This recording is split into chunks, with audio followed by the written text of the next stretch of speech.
இப்போ போன வாட்டி வந்து நம்ம திருமணத்தை பற்றி பேசணும், 3 முடிச்சை பற்றி பேசணும், முகூர்த்தத்தை பற்றி விளக்கம் கொடுத்தோம். ஆனால் இந்த ஆயிரம் கேட்குறாங்களா விளக்கம்? விளக்கம் கேட்கணும்ல, கேட்டு தானே ஆகணும். ஆயிரங்காலத்து கேட்க மாட்டாங்களே, கேட்குறவங்களுக்கு அது சென்றடையும். ஆயிரங்காலத்து பயிர்னு சொல்கிறாங்க திருமணத்தை பற்றி. ஆயிரங்காலத்து பயிர்னா இப்போ வந்து ஒரு பயிருங்கிறது 1000 காலம் வந்து இருக்காது. எப்போவுமே 3 மாதம் 6 மாதம் இந்த மாதிரி தான். ஆயிரங்காலத்து பயிர்னு ஏன் திருமணத்தை மட்டும் சொல்கிறாங்க? ஏதாவது சொல்லியிருக்காரா? இருக்கு சாமி. ஆயிரங்காலத்து பையனா திருமணம் செய்து கொண்டால் 1000 வருஷம் அவங்க வாழணும். புரியுதா? 1000 வருடங்களா? மனிதனோட ஆயுட்காலமே சராசரி 70 வருடங்கள். அது மனித வாழ்வு. திருமணம் சேர்ந்துட்டா இப்போ நீங்கள் வந்து திருவள்ளுவர், வாசுகி, திருஞான சம்பந்தர் இவங்கெல்லாம் எப்படி அவங்க கல்யாணத்தில் எப்படி வாழ்ந்து மறந்துட்டாங்கன்னு ஒரு செய்தி தெரியுது அவங்களுக்கு? வாழ்ந்தாங்கன்னு தெரியுது, அவ்வளோதான். மறைஞ்சிட்டாங்க. எப்படி இருந்த அந்த திருமணம் சாத்தியமாச்சு? ஏன் உங்களுக்கு சாத்தியம் ஆகல? நம்மளுக்கு விளக்கம் தெரியல. திருமணங்கிறது இந்த மனுஷன் மனம், அது சொன்ன புரியுதா? மனம் வந்துட்டாலும் மனம் இருக்குங்கிறதால தான் மனுஷன் தான் மனம். அது நிறைய பேர் அது ரொம்ப குழப்பமாயிடுறாங்க. எண்ணத்தையும் மனமும் ஒன்றாக்குறாங்க. எண்ணம், நினைவு, நினைக்கிறதெல்லாம் மனம்னு சொல்லிவிடுறாங்க. அது நிறைய பேருக்கு அது சரியாக விளக்கமே சொல்ல மாட்டாங்க. உங்களுக்கு ஆழ்மனம், அடிமனம், மேல்மனம், கீழ்மனம் இப்படிலாம் சொல்லி அவங்கள அது ஒரு குழப்பம் பண்ணி விடுறாங்க. நீங்கள் அதுக்கு தான் இவர் ஐயா வந்து உரை மனம்னு சொல்கிறாரு. ஆனால் அந்த உரை மனம் நீங்கள் ஜோதியை பார்த்துட்டு விளக்கு தியானத்தில் வந்துடுது. ஜோதியை பார்த்துட்டுனா மீதி நம்ம எண்ணம் வெளியே போகாது. இல்லை நினைக்கிறது இப்போ யாரோ எங்கே என்ன பண்ணுறா அங்கே இதாகி பிச்சா இது என்ன நம்ம ஜோதியை பார்த்துட்டுனாவும் நம்ம ஃபோக்கஸ்ஃபுல்லாக இதில் வந்துடும். அப்போ சீக்கிரம் வந்து என்ன நம்ம எண்ணம் வெளியில் செதற விடாமல், அப்போ இது செதற விடாமல் உள்ளே வரும்போது தான் அந்த இறை ஆற்றல், இந்த ஈரத்தன்மையெல்லாம் நமக்குள்ளே வரும். அப்போ இந்த திருமணங்கிறது எண்ணங்களும் வேற செயலும் வெளியே போகக்கூடாது. திருவள்ளுவர், வாசுகி அதெல்லாம் நம்ம வாழ்கிறோமா? நம்ம எல்லாம் கேள்வி கேட்குறாங்க. அவரு மாரி வள்ளுவர் மாரி இருப்பாங்களா, வாசுகி மாரி இருப்பாங்களா? அப்படி இருக்கும்போது நம்ம ஒரு சப்ஜெக்டை ஒருத்தர் ரோல் மாடலாக எடுத்து தான் ஆகணும்.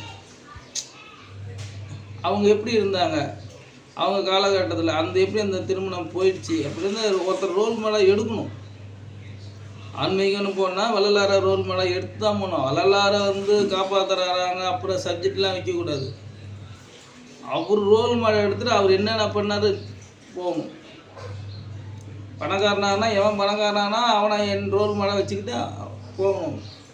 விளையாட்டு வீரராக ஒருத்தர் வீரர் இருக்கானா, ஒரு ஃபேமஸ் ஸ்பீக்கர் ஆகிட்டு அவன் எப்படி வந்தான் போனானோ அவனை ரோல் மாடல் எடுத்துக்கிட்டு போகணும்.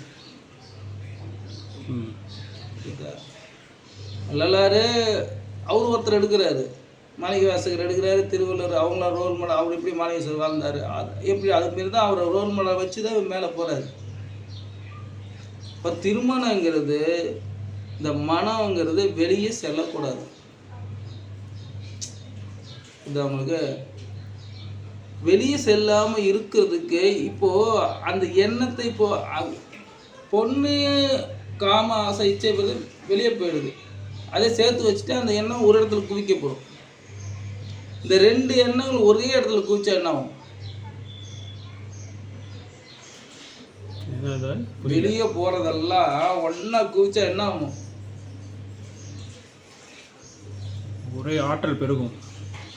வெளியே செதஞ்சு விரையாகிட்டு இருக்கிறதெல்லாம் ஒன்றாக்கணும். அப்படி ஒன்றாக்கணும். இப்போ வெளியே செதறது பார்த்தீங்களா எண்ணங்கள்? இப்போது ஒரு பொண்ணை காதலிக்கிறான்னு அந்த புள்ள எங்கே இருக்கா அது இங்கே இருக்கான்னு சிந்திச்சுக்கிட்டே இருக்கேன் பார்த்தீங்களா. இப்போ தவம் பண்ணுறவங்க யார்? பொய்யா புலவர். தவம் பண்ணுறவர். தவம் பண்ணாமலே அந்த அம்மா மனைவியார் அவருடைய எனர்ஜியை எடுத்துக்கிறாரு. தவம் பண்ணாமலே அவ்வளோ ஆற்றலையும் அவங்க வாங்கிக்கிறாங்க. எப்படி வாங்கிக்கிறாங்க? கணவனோட சேவை செஞ்சு அதை அந்த தர்மத்தை காப்பாற்று. அவங்களுக்கு எந்த எண்ணமும் கிடையாது. அதான் கணவருக்கு சேவை செய்கிறது மட்டும்தான் அவங்களுக்கு. அவங்க நினப்பு தான் எந்த நேரமும். இப்போ கணவரோட அவங்க சேவையோட அந்த இதில் இருக்கும்போது ஆட்டோமேட்டிக்காக அவரோட பவர் பாதி போயிடுது. இவங்க வந்துடுது. அவர் கஷ்டப்பட்டு சேர்த்து வைக்கிறாரு, இவங்க ஈஸியாக வாங்கிட்டு போயிடுறாங்க. இப்போ பெரிய சித்தனார் அதான் கொங்கண சித்தர். பெருசாக தவம் பண்ணி காட்டில் இருந்து அவ்வளோ இதை கொண்டு வந்துட்டு இந்த அம்மாக்கிட்ட போய் மாட்டிக்கிறான். கதை இது பாத்தியா இதுலாம் கேட்கக்கூடாது. வாழ்ந்தாங்க, அது எழுதியிருக்காங்க. நம்ம எல்லாமே அப்படிதான். நம்ம காட்டில் தவம் பண்ணுறது, கொக்கு டிஸ்டர்ப் பண்ணுது, திரும்பி ஊருக்கு வந்துடுறாரு. ஊருக்கு வந்து இந்த அம்மாவை பார்த்துட்டு கூப்பிட்றாரு, வரல. நான் வந்திருக்கேன், என்ன மதிக்கலன்னு கோவப்படுறான். கோவப்பட இவன் இந்த கொக்கு மேட்ரை நான் சொல்லி மாற்றி சொல்லிட்டேன். கொக்கு டிஸ்டர்ப் அந்த எச்சம் ஆகி போயிடுது பார்த்தீங்களா. அப்போ இவன் தவம் காஞ்சிடுது. கோவமாக பார்க்குறோம், கொக்கு எரிஞ்சு போயிடுது. கொங்குனது. அப்போது இவர் தவம் காய்ஞ்ச உடனே இவர் ஊருக்கு வரும்போது இந்த அம்மா கூப்பிட்றா. இது 2 வாட்டி கூப்பிடு. ஏன்னா அவங்க அப்பா காலகட்டத்தில் துணியெல்லாம் நிறைய கிடையாது. மாற்று துணி ஒரே ஒரு துணி தான் இருக்கும். வெளியே வரணும்னா ஒருத்தர் கட்டிக்கிட்ட வாங்கிட்டு திரும்பி வெளியே வரணும். திரும்பி இவங்க உள்ளே போயிட்டு இவங்க கொடுத்துட்டு அவங்க மாற்று துணியை கட்டிக்கிட்டு அவங்க வெளியே வரணும். இப்படி நடைமுறை. அப்போ இந்த அம்மா வர்றதுக்கு கொஞ்சம் தாமதமாயிடுச்சு. இவன் வந்து நான் கூப்பிட்டு நீ இவ்வளோ நேரம் கோவமாக பார்த்துருக்கான். இந்த அம்மாவை எதுவுமே பண்ண முடியல. யாருக்கும் இவ்வளோ கொங்கணர் வந்து அவ்வளோ பெரிய சக்தி படைத்தவர், அவராலேயே பண்ண முடியல. என்னடா அப்போ அந்த அம்மா திருப்பி கேட்டுருங்க, கொக்குன்னு நினைத்த கொங்கனா என்ன? அப்போது இந்த தவமனில் இந்த கொக்கை காட்டில் இருந்த மேட்ரு இல்லை, காட்டில் இருந்த மேட்ரு வந்து இந்த அம்மாவுக்கு எப்படி தெரிஞ்சு? அப்போ வந்து சரண்டர் ஆகிட்டார். என்ன மன்னிச்சிடுமா? இப்போ கொங்கணரே சரண்டர் ஆகிறாரு பார்த்துங்க. அப்போ எதுக்கு பவர் ஜாஸ்தி? எதுக்கு பவர் ஜாஸ்தி? காடு மலை எல்லாம் நீ அலைய வேண்டான்னு விழுது. இப்போ அவங்க எல்லாம் காடில் சேர்த்துல அந்த இதில் அப்போது அவ்வளோ ஆற்றலும் அந்த கொங்கண வீட அதிக ஆற்றல் எதில் இருக்கிற திருமணத்தில் இருக்குங்க. நம்ம சொல்லல, இது வந்து சொல்லியும் கொடுக்கல. வெளியில வந்து அது பப்ளிக்ல வந்து இது அந்த வாழ்க்கையை நீ வந்து ஓப்பனாக கூட பேச தேவையில்ல. அவங்க வாழ்க்கையை எடுத்து பேசியிருக்கணும். அப்படி பேசுகிறாங்களா? எத்தனை பட்டிமன்றம் நடக்குது, எவ்வளோ பேசுகிறாங்க. ஏன்னா அவங்களால இருக்க முடியும், நம்மளால முடியாதுன்னு ஒரு இக்கமாக இருக்குது. ஸ்டாப்பில் வச்சுருக்காங்க. அவங்களால தான் முடியும். பேசுகிறவங்களே அவங்களால முடியும், நம்மளால முடியும். அவங்களால வாழ முடியாது, நடைமுறைக்கு ஒத்து வராது. ஆனால் அப்படி இருந்தால் அவங்க போன இடத்துக்கு இப்போ நம்ம பேசுகிறோம். இப்போ உங்கள் திருமணத்தை பற்றி யாராவது பேசுவாங்களா? கண்டிப்பாக. எங்கள் திருமணத்தை பற்றி பின்னாடி யாராவது பேசுவாங்களா? இப்போ எப்படி அவங்களது எப்படி இருந்தாங்க சொல்லி நம்ம பேசிக்கிட்டு இருக்கோம். யாரோ எழுதி வச்சதுனால பேசிகிட்டு இருக்கோம். இருந்ததால வாழ்ந்ததால அவன் எழுதுனால பேசுகிறோம். யாரும் எழுதி எத்தனையோ பேர் தான் அவர் காலகட்டத்தில் எவ்வளோ பேர் தான் வாழ்ந்துருப்பாங்க. அவனோட வசதிப்பட்ட பெரிய பெரிய செல்வந்தர்கள் தான் வாழ்ந்துருப்பாங்க. ஏன் அவங்களும் இப்போ அட்ரஸ்லாம் போயிடுச்சு, ஆள் இல்லாமல் போயிட்டாங்க. அட்ரஸ் இருக்கும். யாரை பற்றி பேசுகிறோம்? நீங்கள் பாருங்க, பேசுகிற பழைய ஆட்கள் எல்லாமே இறைநிலை அடைத்தவரை பற்றி தான் நம்ம பேசுவோம். பெரிய பெரிய சொகுசாக வாழ்ந்தாங்க, 10 பொண்டாட்டி வச்சுருந்தவங்க, பெரிய செல்வந்தருக்கு பற்றி நமக்கு தெரியாது, பேரே தெரியாது. பொதுவில் வந்தவங்க, பொதுவாக பேசினவங்க, உலகத்துக்கு ஏதோ செய்தி சொன்னவங்க, பொது சிந்தனையோட இருந்தவங்க பற்றி மட்டும்தான் நம்ம பேசுகிறோம். சுயநலமாக வாழ்ந்தவங்க எல்லாம் அப்படியே அவங்க இது மறைஞ்சிடும். வள்ளலார் பொது, திருவள்ளுவர் உலகத்துக்கு பொது மறையை கொடுத்தாரு, அதை பற்றி பேசுகிறோம். திருநாங்க அப்பர் சுந்தர் எல்லாம் பாடல் எழுதி எழுதி அருணகிரிநாதர் எல்லாம் நம்ம பொது வாழ்க்கை வந்தோம். அவங்கள பற்றி தான் நம்ம பேசுகிறோம். அதான் காலத்தால் அவங்கள அழிக்க முடியாது. 200 வருஷம் ஆச்சு, அவங்கள பற்றியே தான் பேசிட்டு இருக்கோம். இன்னும் அந்த இடத்துக்கு போக முடியல. மக்கள் அடுத்தவங்க நம்ம புகழ் பாடுறதோட நம்ம நிறுத்திக்கிட்டோம். நம்ம என்ன செஞ்சோங்கிறதே செயலுக்கு வரல. நம்ம ஏன் செய்யணும்னு விட்டாங்க. இது கதை அப்படி சொல்லிட்டாங்க. மகாபாரதத்தில் வந்து கர்ணனால் தான் கொடுக்க முடியும், நீ பெரிய பெரிய கர்ணா வாரி கொடுப்பாரு. இவரே கொடுக்குறவனே கேலி கிண்டல் பண்ணுவாங்க, அவன் விட்டுட்டு போயிடுவான். இவன் கொடுக்க முடியாட்டாலும் அவன் எதாவது முடிஞ்சா சேரான்னு ஒதுங்கி போக மாட்டான். ஒரு 4 நாள் தூன்னு பண்ணுவார், அப்புறம் விட்டு போவார். இவன் கொடுக்காம இருந்தால் கெடுக்காமல் இருக்கணும். நிறைய மக்களுக்கு எடுத்தது இந்த மகாபாரத கதையை சொல்லித்தான். மக்கள் பிரிவுக்கு காரணமே மகாபாரதம் தான். புரியுதா? ஜாதியே கொண்டு வந்ததே மகாபாரதம். எப்படின்னு கேட்குறீங்களா? ஏகலைவன் கர்ணன்கிறது இவங்க இப்படி அவங்க சொன்னது என்னங்கிறது இவங்க சொல்லல. இப்போ நம்ம பேசுகிறவங்க கூட அதை சொல்ல மாட்டேங்கிறான். இப்போ ஒரு சிம்பிளாக ஒரு செய்தி, எவ்வளோ பிரச்சனை நடக்குது. ஜாதியால் பிரிவுபட்டு, ஜாதியால் அசிங்கப்படுறான், ஜாதியால் ஒதுக்கப்படுறான். அப்போ அதுக்கு முற்றுப்புள்ளி வைக்கிறதுக்கு யாருமே இல்லையே. எங்கிருந்து வருது அது ஜாதி?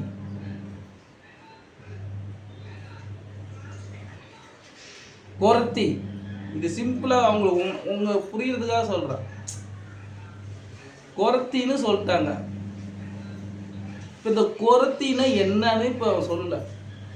இப்போ குரத்தின்னா அது ஒரு என்ன போகுது, ஒரு ஜாதியா போகுது. அவங்க சொன்னது என்ன? குரத்தி. இது இப்படிதானே அந்த மகாபாரதத்தில் வார்த்தைகள் அப்படி இருக்குன்னா, தீட்டுங்கிற வார்த்தை எப்படி போச்சு, இந்த குரத்தி நீ சொன்ன வார்த்தை எப்படி போயிடுச்சு, புரியுதா? பிராணன் பிராமினா மாறி போச்சு. சாதி உருவாக சொல்றேன்னா இது வந்து இதை தான் சொல்ல மாட்டேங்கிறாங்க. அதான் இவர் ஜாதி மதமும் சமயமும் பொய்யன ஆதியில் உணர்த்தி அனுப்புகிறது. ஜாதின்னு அது ஒண்ணு இல்லடாங்கிறது. இந்த வார்த்தைகளை உங்கள்ட்ட வருது. அது இப்போ குரத்திங்கன்னு யாரு சமயத்துல சொல்றது, இவங்க என்ன பண்றாங்க, அது ஒரு ஜாதின்னு குறிக்கிறாங்க. அப்படி ஒண்ணு கிடையாது. இது யார் விளக்கம் சொல்லணும்? இது ஒரு அரசு வந்து அது அங்கீகாரம் இருக்கிறாங்க, அங்கே உள்ளே எடுத்து போகிறாங்க, பயில் போகுது, இத்தனை கேட்டகரியாக பிரிக்கிறாங்க, எங்கே போயிடுது பார்த்தீங்களா? கொண்டு வந்து அதுக்கு ஒரு விளக்கம் கொடுக்கணும். யாரும் சமயத்தில் சொல்லணும், அரசில் சொல்லணும், பேச்சாளர் சொல்லணும், மாற்றத்தை அதை கொண்டு வரணும். திருமணமும் இதில் தடைப்படும், ஜாதியில் தடைப்படும். உன் ஜாதிக்காரன் எடுத்தோடனே இங்கே என்ன ஆளுங்கன்னு கேட்பாங்க. பொண்ணுன்னு கேட்க என்ன ஆளுங்கன்னு முதல்ல கேட்குற கேள்வி. இவன் நல்லவனா கெட்டவனா அடுத்தது, நீ முதல்ல என்ன ஆளு என்ன. ரெண்டாவது, இது புரிஞ்சவங்க இந்த ஜாதி மதமும் பொய்ன்னு யார் யார் வந்து தள்ளுனாங்களோ அவங்க எல்லாமே உயர்ந்திருந்தான் போனாங்க. இது நான் இனம் என்னுடையது, இது என் ஜாதிங்க எல்லாமே மண்ணோட மண்ணா போச்சு. குரத்திங்கிறது ஒரு விளக்கம் தெரிஞ்சாவே போதும், அது யாரையுமே குறிக்காது. புரியுதா? குரத்திக்கு விளக்கம் கொடுத்தேன் சொல்லுங்க. ம் குரத்திக்கு விளக்கம் கொடுத்தனா இல்லையா? ஆமாம். என்ன சொன்னேன்? ஐயோ மறந்துட்டேனே.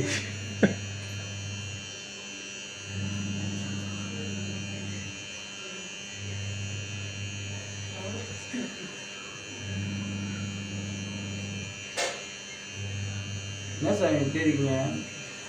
நான் ஒரு ஞாபக மறதி கேஸு. சொல்லுங்கள். நம்ம பேசும்போது எவ்வளோ தடைகள் வரும், இவ்வளோ தொல்லைகள் வரும். என்ன? குரத்தி இப்போ முருகன் பற்றி ஏகப்பட்ட பேர் பேசுகிறாங்க. என்ன ஒரு அம்மா வந்து முருகன் அப்படி காப்பாற்றுவார் இப்படி காத்துவார், நீங்கள் முருகனை பழுங்க கங்கஸ்தி பழுங்க, இந்த குரத்திங்க விளக்கம் ஏன் கொடுக்க மாட்டாங்க?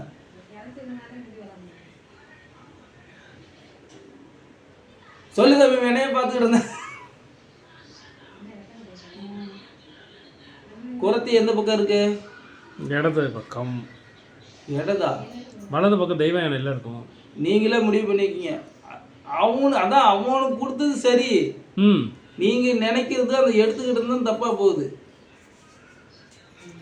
குரத்தி இடகலையா? வள்ளி தானே குரத்தி? வள்ளி. வள்ளி. குரத்தி வள்ளி தானே? வள்ளி. வள்ளி அந்த பக்கம். வள்ளி வலதுபுறம். வள்ளி வலது நாசி. வலது கலை. வலது கலை எது? வலது கலை. வலது கலை எது? சூரியனா? சூரியன். இடது கலை சந்திரன். சந்திரன். இப்போ இந்த வலது கலை சூரியன் என்னது? வலது கலை சூடு. சூடு. இப்போ அவன் என்ன சொன்னாங்க? குரத்தின்னு சொல்லலாம். குறைவான தீனா. இந்த குறைவான தீ குரத்தியா மாறி போச்சு. இந்த குறைவா எப்பயுமே இருக்குது. தீ பெருசா இல்லப்பா, அங்க ஒரு குறைவான ஒரு தீ எப்பயுமே இருக்குது. அந்த எப்பயுமே அந்த அந்த குறைவா வச்சிக்கிறது யார் பார்க்குது? தெய்வம். இந்த தெய்வம் அணை கட்டுது. தெய்வம் இந்த தெய்வம் இந்த சந்திர கலை தான் அதுக்கு அணை. அது ஒரே இதில் அந்த குறைஞ்சே இருந்துட்டு எவ்வளோ சூடாயிடும் ஒரே இடத்துல இருந்துட்டா. அப்போ வந்து இந்த தெய்வம்னா அது அணை கட்டும். அதனால தான் இந்த பாடி வந்து கரெக்டாக போகுது. ஒன்று தெய்வானை மட்டும் கொடுத்துருந்தானா பாடி குளிர்ச்சியாயிடும், கூலியாகி போயிடுவேன். இந்த தீயிலே விட்டுனாலும் சூடாகி போயிடுவேன். இது மாறி மாறி இருக்கணும். அப்போ உங்க கூடவே அது இருக்குது. அது உனக்கு ஒரு பெண் இது கொடுத்து உங்களை வச்சுக்கிட்டாங்க, எப்பயும் உங்க கூட இருக்கிற மாதிரி. வள்ளி வலது கலை, அதுக்கு பெண் பால் கொடுத்துட்டாங்க. வலது கலைன்ட்டு வள்ளி. இந்த வார்த்தைகளை அவங்க ஒரு உருவில் அந்த வார்த்தையில உடைச்சே உங்களுக்கு புரிய வரும். இப்போ அப்போ எங்க ஜாதி எங்க இருக்கு? இதுதான் ஐயா சொல்றாரு. அது சாதி இல்லடா, சாதி இல்லடா, சாதி இல்லடா. நீங்க என்ன அவனை பார்க்குற ஒரு பொதுவான ஒரு செய்தியை போயிட்டு ஒரு ஒரு குறிப்பிட்ட மக்களை திருப்பிடுறாங்க. இது மனுஷனை பிறந்து அத்தனை பேருக்கு அது பொருந்தும்.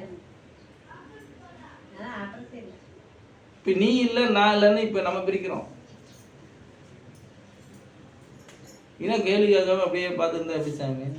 அதுதான் சொல்கிறேன். குரத்தினா குறைவான தீ, வள்ளி நம்ம வந்து அணை தேவ யானை வந்து இடகலை சொல்லணும். அதை சொல்லாம இப்போ இது எப்படி, இது எங்கே போச்சு? பிராணன் எப்படி பிராமினா போச்சு? புரிஞ்சுதா? இந்த சொன்ன இவங்க சொன்னதுங்க எல்லாமே அது ஒரு நாங்களாம் இவங்க நாங்களாம் உயர்ந்தவங்க, இவங்க அங்கே இங்கே இருந்து வந்தவங்க, இவங்க சொல்லி சொல்லி சொல்லி சொல்லி மக்களிடம் வந்து ஒரு பிளவுபடுத்தி ஒருத்தனை சண்டை போட வெட்டிக்காரு. யோசிக்க விடல, சிந்திக்க விடல. பேசுறவங்க சொல்றது இல்லை. இதை விளக்கம் சொன்னா தெளிஞ்சிருவாங்கல்ல. அதுக்காக தெளிஞ்சிட்டா யாரும் வரமாட்டாங்கல்ல, சப்போர்ட் பண்ண மாட்டாங்கல்ல. இந்த அது இந்த மகாபாரத வார்த்தைகள்லாம் பேர்லாம் இருக்கு பார்த்தீங்களா? அஸ்தினாபுரம் எங்க இருக்குது? இதயத்துக்கிட்ட இருக்கு. இந்தியா டெல்லி பக்கத்துல இருக்கு. தெரியுமா தெரியாதா? அஸ்தினாபுரம் டெல்லி பக்கத்துல இருக்கு. கரூர் எங்க இருக்கு? கரூர்ல இருக்கு. தமிழ்நாடு. இப்பதான் கரூர். உனக்கு புரியுதுங்கிறது சித்தர் வகுத்து கொடுத்த பேருங்களாம் நிறைய இருக்குது. ம் புரிஞ்சுதா? ம் முதல்ல மகாபாரதத்தில் ஊர் அஸ்தினாபுரம். அஸ்தினாபுரம்னா அஸ்தினாபுரத்தில் உள்ளதானே எல்லாமே. ம் வாங்கம்மா. இந்த அஸ்தினா எலும்பு. இந்த எலும்பு கூட்டுக்குள்ளே நடக்கிற பேருங்க தான் எல்லாமே. எலும்பு கூட்டில் என்னென்ன இருக்குங்கிற நடக்கிறது தான் மகாபாரத கதை. இதை ஒரு ஆட்கள் கூட சொல்ல மாட்டாங்க. சொல்ல தேவையில்லைன்னு முடிவு பண்ணிட்டாங்க. சுவாரஸ்யமாக சொன்னால் தானே கதை வந்து சுவாரஸ்யமாக கேட்பாங்க. கதை கேட்டு உண்மையை சொன்னால் யாருக்கு பிடிக்கும்? யாருக்கு பிடிக்கும் உண்மை? அதுதான் இவர் சொல்லிடுவார். என்னது? கரைவரைத்தான் கொள்வாள் இல்லையா? சமயமும் குலமுதல் சார்பல்லா விடுத்து அபயம் தோன்றிய அருப்பெருஞ்சோதி. சமயம் குலம் முதல் சமயத்தில் கொடுத்து இந்த குளத்தில் இருக்கு, அந்த சார்ந்து இருக்கு எல்லாம் விடுத்துடணும். சமயமும் குலமுதல் சார்பலா விடுத்து அபயம் தோன்றிய அருப்பெருஞ்சோதி. சாதியும் மதமும் சமயமும் காணா ஆதி அனாதியா அருப்பெருஞ்சோதி.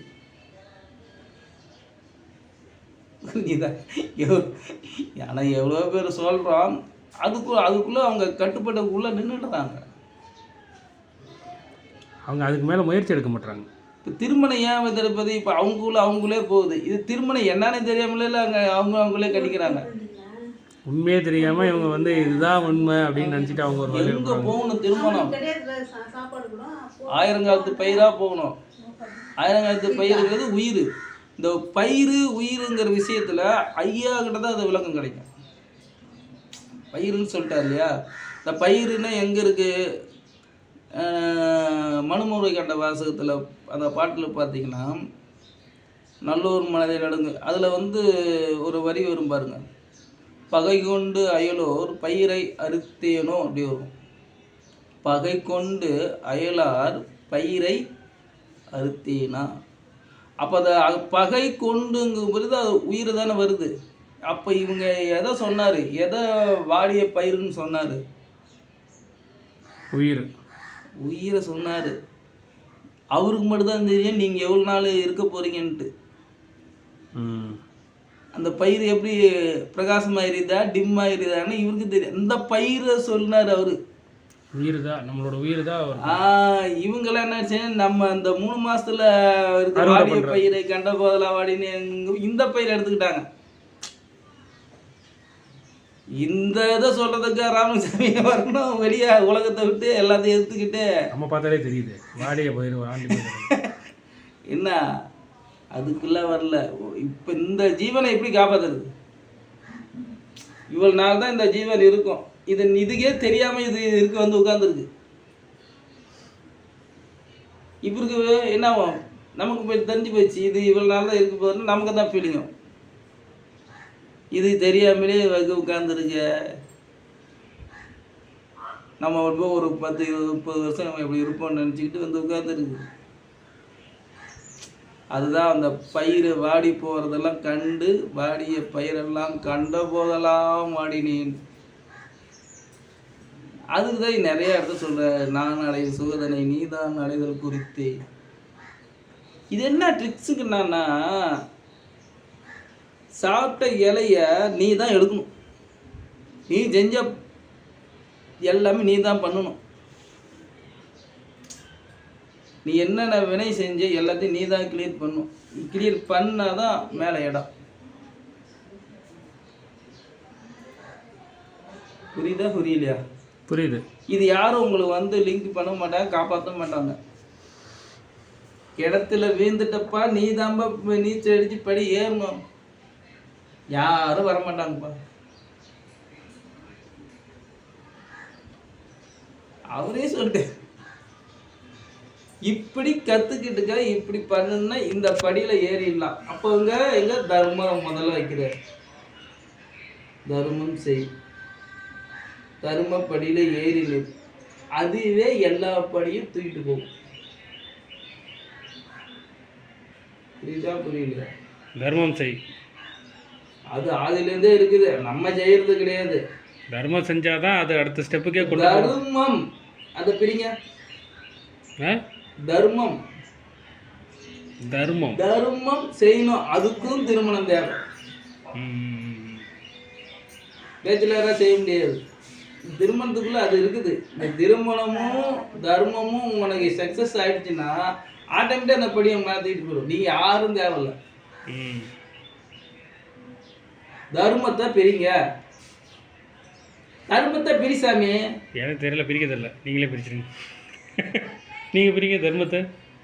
தர்மத்தை யாராவது பிரிக்க முடியுமா? தர்மம்னா தர்மம் தான். போன வார்த்தையில பிரிக்க சொன்னான்ல, என்னது? அதுக்கு தான் வேணாங்க.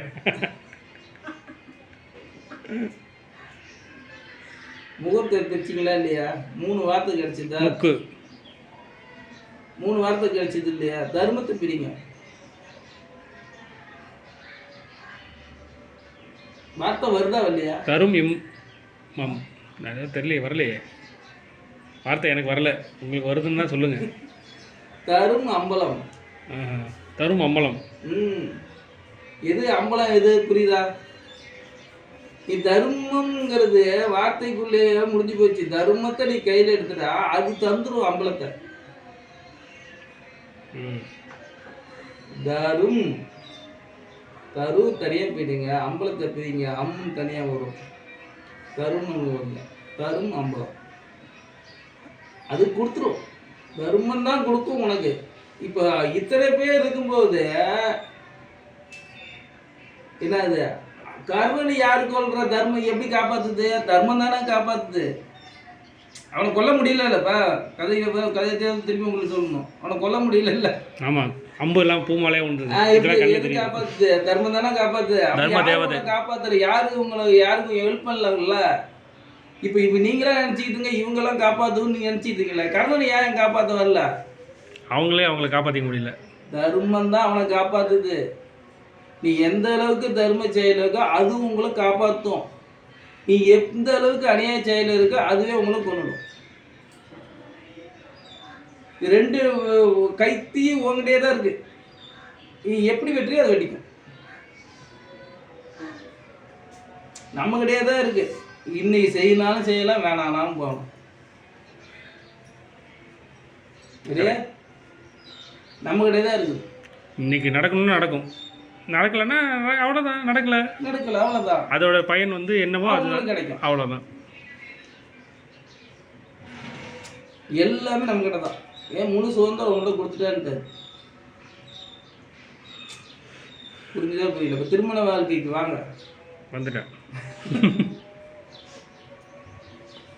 உங்க வாழ்க்கை திரும்ப வாழ்க்கை எப்படி போகுது? மேடு பள்ளமா போகுது. இல்லைன்னா ஸ்மூத்தா போல. ஒரு காலகட்டத்தில் புரியாது. என்னெல்லாம் காமம் அப்படி ஆசை இப்படி தான் போயிடுச்சு. நம்மளும் அப்படி தான் விழுந்துட்டோம். அந்த காமத்தில் ஒரு யோகம் இருக்கு, ரகசியம் இப்போ தான் தெரியுது.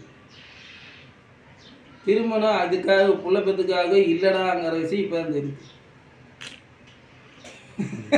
நீங்கள் ஏதாவது புதுசாக சொல்லி மக்கள் தொகையை கம்மி பண்ணிடுவீங்க போல இருக்கு. இல்லை, அது 2 வழி கொடுக்குறாரு. அதாவது திருமணம் பண்ணிக்கிறதாலும் சரி, இல்லறத்தாலும் சரி, அது தீவிரமாக இருக்கணும்னு சரி, 2 ரூட்டு உண்டு. திருமண வாழ்க்கை வந்து இறைநிலை அடைகிறதுக்காகத்தான் திருமண வாழ்க்கைங்கிறது புரியல, சொல்ல விட்டாங்கன்னா சொல்கிறேன். அது ஒரு ரூட் இருக்கு. இந்த இவங்கிட்ட போகிறதுக்கு இது ஒரு ரூட்டு மட்டும்தான் இவர் சொல்கிறாரு. அது ஒரு வழி உண்டு. ஆனால் அது தோல்வியில் போயிடுச்சு. எல்லாம் திருஞான சம்பந்த திருமணம் மாரி ஆகலை, திருவள்ளுவர் வாசி திருமணம் மாரி ஆகலை. அவங்கெல்லாம் திருமணம் செஞ்சுக்கிட்டு இறைநிலை போயிட்டாங்க. திருமணம் செஞ்சுட்டா சேவைக்கு வரணும், 2 பேரும் சேர்ந்து சேவை செய்யணும்.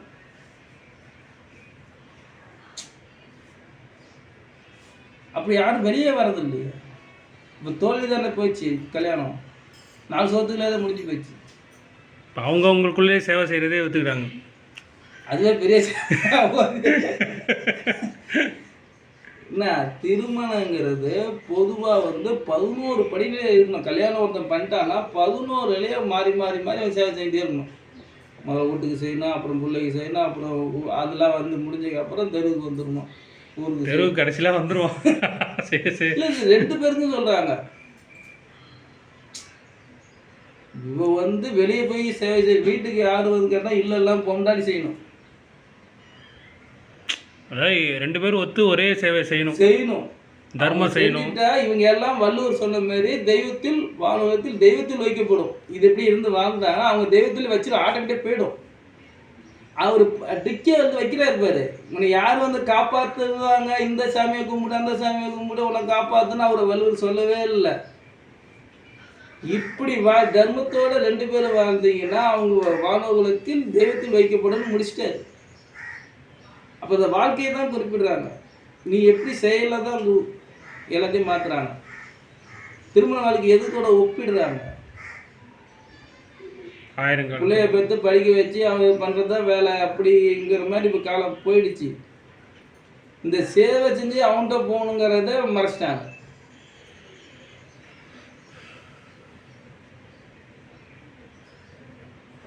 சாமி புரியுதா எதுக்கு திருமணம்னு? வாழ்வத்தில் வையத்தில் வாழ்வாங்க வாழ்தல். இறைவி நிலை அடையிறதுக்கு திருமணம் கொடுத்தாங்க. பரியங்க யோகம்னு சொன்னாங்க. முக்கு ஊர்த சாந்தி முகூர்த்தம். இந்த புறத்தில் இருக்கிறது அகத்தில் இருக்கிறது புறத்தில். இப்போ புறத்தில் எப்படி ஆண் பெண் தனிக்கும், அகத்தில் ஆண் பெண் ஒன்றா இருக்குது. இந்த புறத்தில் ஆண் பெண் சேரும்போது அகத்தில் ஆண் பெண்ணோட சேரணுங்கிற விஷயத்த மறைச்சிட்டாங்க. கலந்து தான் ஒரு ஜீவன். தாய் வயிற்றில் போகும்போது பெண்ணோட ஜெராக்ஸ் தான் அவங்க உருவமே. அப்போ இந்த 2 கலப்பு. அதான் இந்த வார்த்தைக்கே கலவை பேர், ஜீவனுக்கே கலவைன்னு தான் பேர். அந்த கலவை தான். நான் கலவை புரியுதா புரியலையா? புரியுது. கலவைன்னா என்ன? 2 கலந்து போயிடுச்சு. என்ன 2 கலந்து தான் ஜீவன். 2மே உள்ளே இருக்குது. 2 பிரிக்காமே இருக்குது.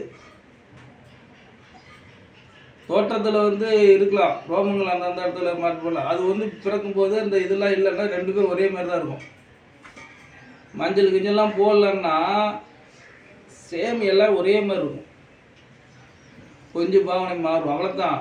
அதனால தான் சொல்கிறார் அவர், ஆணில் பெண்ணும் பெண்ணில் ஆணும் அன்னூறு வகுத்து அருப்பெருஞ்சோதி. இது வந்து ஒரு கருவியாக எடுத்துக்கிட்டு உங்க கூட உள்ளே இருக்கிற அந்த பெண்ணோட நீங்கள் போயிடணும். அப்போ பிடிச்சிட்டேன்னா அதுதான் அவங்க பெருவாழ்வு. திருமணம் அது வந்து இப்போ வந்து பெருமணமாக மாறிடும். முடிஞ்ச எதுக்கு அவங்க வகுத்து கொடுத்தாங்கன்னா அதை சொல்லவே இல்லை யாருமே. புறத்தில் பெண்ணுக்கு அகத்துக்கு சேர்றதுக்கு, அகத்தில் ஆணோட இதுக்கு பெண்ணோட இதுக்கு பெண்ணோட சேர்றதுக்கு இது வந்து இவங்க சொல்லி கொடுக்கணும். யார் சொல்லித்தரா? யாருக்கும் தெரியல. தெரிஞ்சாதானே சொல்லுவாங்க. இவங்க அந்த அந்த அந்த சிற்றின்பத்தோடு நிறுத்திக்கிறாங்க. அவர் வழி தெரியல, எங்கே போய் கடைசியாக நிற்கணுங்கிறது. முட்டு சண்டை விட்டு நிற்கிறாங்க. திருமண வாழ்க்கையை வந்து இறைநிலை அடையிறதுக்காகத்தான் திருமண வாழ்க்கை, சேவை செய்கிறதுக்காகத்தான் திருமண வாழ்க்கை.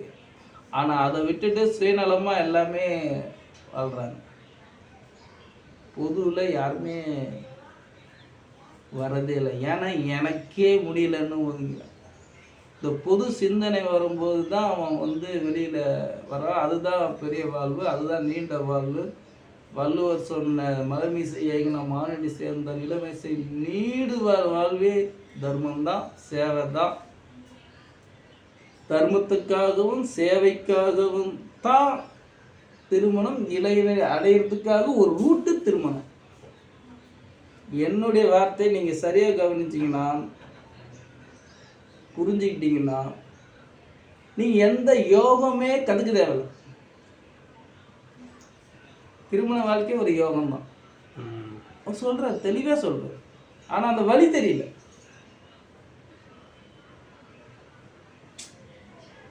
புரிஞ்சுதா புரியலையா? யாருக்கிட்ட எந்த யோகம் நீ கற்றுக்க தேவையில்லை. அருப்பெருஞ்சோதி. திருமணம் எங்கே போகணும்? திருமணம் திருமணம் எதில் சேவை முடியும்னா திருமணம் அது வாங்க வாழ்றது. சொர்க்கம் எங்க இருக்குன்னே தெரியலையே. இங்கே நம்ம செய்கிறது தான் சேவையில் முடியும். சொர்க்கம் எங்க இருக்கு தெரிஞ்ச நேராக போயிட மாட்டாங்க எல்லாமே.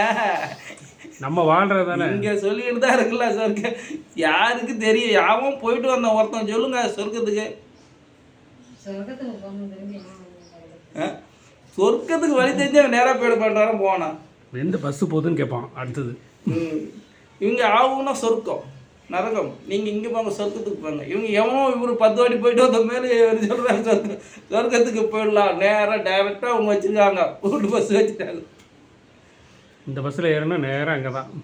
இந்த இதுமாரி இருக்குது. அதுவும் நரகம், நர ப்ளஸ் அகம். அகம்னாவே உள்ள, சொர்க்கம் என்னவும் சோறு ப்ளஸ் அகம். சொர்க்கம் அகம், அகம் அந்த வார்த்தை அகம் இருக்குது. அது அந்த அகத்தை எல்லாமே மறந்து விட்டுறாங்க. அந்த எல்லாமே அகம் உள்ள, சொர்க்கமும் உள்ளே நரகமும் உள்ளே. இந்த உயிரை வந்து வெளியே போன உயிரை உள்ள திரும்பி வந்து சேர்த்துக்கிட்டா நரம். நரன்னு என்ன சொல்ல மனிதன் உயிர் அகத்துக்கு திரும்பி வந்துடலாம். எங்கேயுமே போக அதிலே கட்டிக்கிட்டுனா அதான் சொர்க்கம். எல்லாம் அகத்திலே தான் இருக்குது. இந்த அகங்கிற வார்த்தை யாருக்குமே அது புரிய மாட்டேங்குது. சொர்க்கம் அங்கே பெரிய கம்பெனி மேலே வச்சு நடந்துருக்கு, எல்லாம் பொண்ணுங்கள்லாம் வந்து கூட நிற்கிற மாதிரி என்னமோ ஒரு பாவனை பாட்டு காட்டிட்டாங்க. அந்த அகங்கிற வார்த்தை தெரிஞ்சால் மட்டும்தான் புரிய வரும். மகாபாரதம் வந்து எழுதுனாங்க, மகாபாரத கதையை எழுதியவர்னு உன் மைண்டு ஏற்றுக்கிட்டா தான் அங்கே நடக்கலைங்கிற உண்மை உனக்கு புரிய வரும். அதேமாரி தான் அந்த சொர்க்க நரகங்கிற வார்த்தை, அந்த அகங்கிற தெளிவாக அதை தெரிஞ்சுக்கிட்டா மட்டும்தான் அங்கே ஒன்றுமே இல்லைடான்னு புரிய வரும். அருட்பெருஞ்சோதி. நன்றி, வணக்கம்.